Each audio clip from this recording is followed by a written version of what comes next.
secure, end quote. Some slush. And that No, do you want some really slush? doesn't fit the Henry No, we're Morgan good. Thank you that so much. comes down to us from Yeah, history. bye-bye.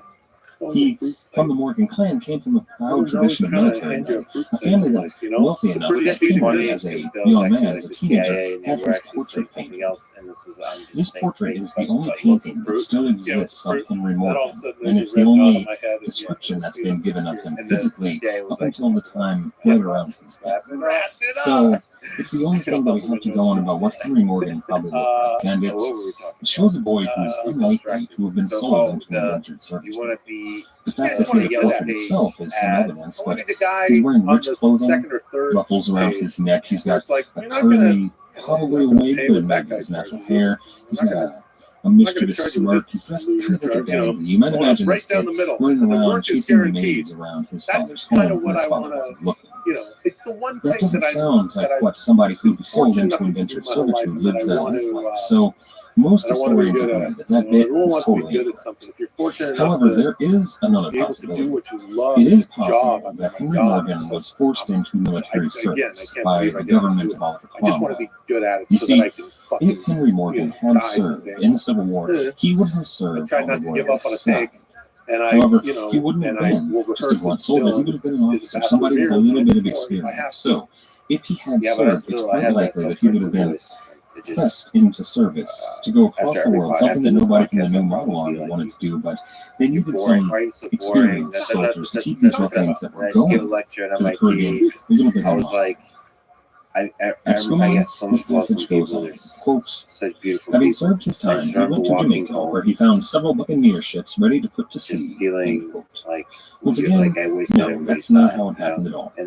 See, assuming that we agree that he didn't serve his time as an indentured servant, that part just isn't true, and he did go to Jamaica, but he didn't just arrive in Jamaica. He was one of the first Englishmen ever to set foot on the island in that invasion force. So, instead of finding some buccaneers to put to sea, all we would have found there were a couple dozen poorly defended Spanish plantations.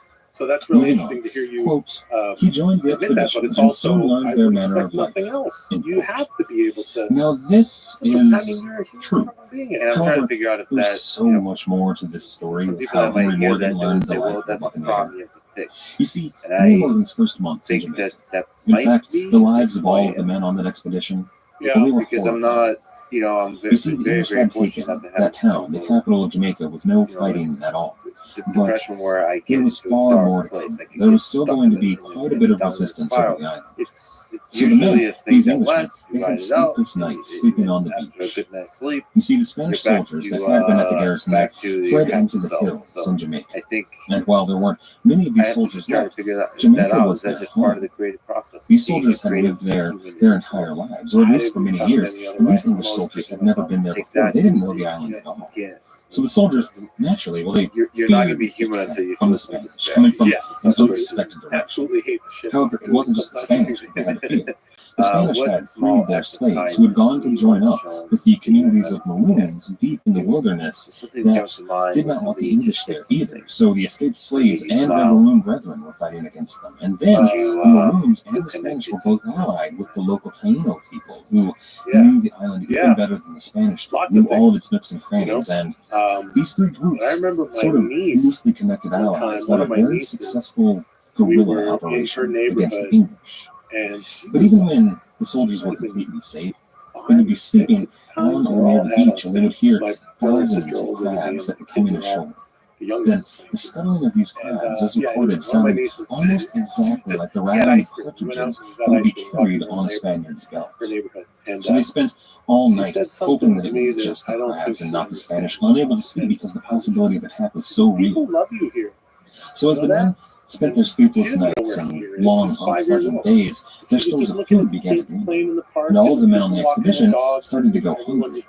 The Spanish had taken a lot of food with them, destroyed what food they could before they left, and so the Englishmen had almost nothing to eat. I'll never forget it. Now, Jamaica is, of course, a rich place with lots of wildlife, but hunting on the island, for the Englishmen at least, was a dicey proposition. You see, many times when people would go hunting for either boar or tortoise, well, if too many men went to go hunt for this boar or tortoise, they would scare the animals away. However, if there were too few men going hunting, well, most of those hunting parties that only had a few men with them never returned. And the only news that the men back at base camp would have of that hunting party would be the vultures they would see circling in the sky deeper into the island. So the men were going hunting. The men spent their nights consumed by fear, and then, in August, a few months after they had taken the island, Admiral Penn and General Venables, with several hundred of the top officers in the fleet, well, they set sail and returned to England. It would turn out, as they kind of expected, that Penn and Venables would be thrown into the Tower of London for failing to take Hispaniola. However, that wasn't a concern for Henry Morgan and the other soldiers that were left in Jamaica. The men were all alone on a foreign island,